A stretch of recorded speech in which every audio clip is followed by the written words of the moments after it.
ಬೆಳೆದ ಹೆಮ್ಮರ ಆಗಲಿ ನಮ್ಮ ಚೆಲುವ ಕನ್ನಡ ನಾಡ, ಎಷ್ಟೋ ಮಂದಿ ಕವಿಗಳ ಹುಟ್ಟಿ ಬರೆದಿಟ್ಟರ ಹಾಡ.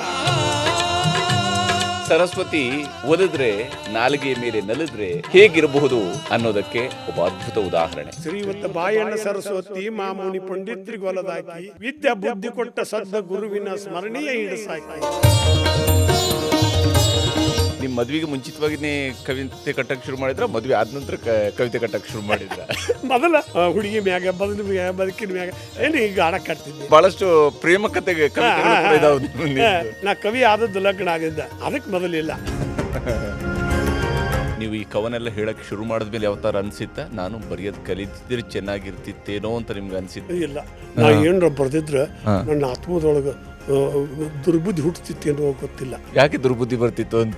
ಎಲ್ಲ ನನಗೆ ಕೊಟ್ಟಿದ್ದ ಅಂದ್ರೆ ನಾ ಯಾರ ಹತ್ತಿರ ಕೇಳ್ತಿದ್ದಿಲ್ಲ, ಹೇಳ್ತಿದ್ದಿಲ್ಲ. ಈ ಜಾತಿ ಜಾತಿ ಜಾತಿ ಅಂತ ಹಿಡ್ಕೊಂಡು ಅದಕ್ಕೇನೆ ನೇತು ಹಾಕೊಂಡಿರೋದ್ರ ಬಗ್ಗೆಯೂ ಕೂಡ ನಿಮಗೆ ಸಿಟ್ಟಿದೆ. ಬರುವಾಗ ಬೆಣ್ಣಿಂದ ಬರದಿಲ್ಲ ಜಾತಿ, ನಡುವ ಬಂದ ಇದು ಹತ್ಕೊಂಡೈತಿ. ಜಾತಿ ಬೆನ್ನು ಹತ್ತಿ ಜನ ಹೊಂಟಾರೋ, ಮಾನವ ಜಾತಿ ಒಂದು ಅನ್ನೋದು ಮರ್ತಾರೋ. ಗಂಡ ಹೆಂಡತಿ ಋಣ ಬಂದ, ತಾಳ್ದಿ ಮಕ್ಕಳ ಋಣ ಬಂದ, ಋಣ ಇರ್ತಕ್ಕ ಅಟ್ಟ ಇವರೆಲ್ಲರೂ ನಮ್ಮ ಋಣ ತೀರಿದ ಮೇಲೆ ಅವ್ರು ಯಾರು?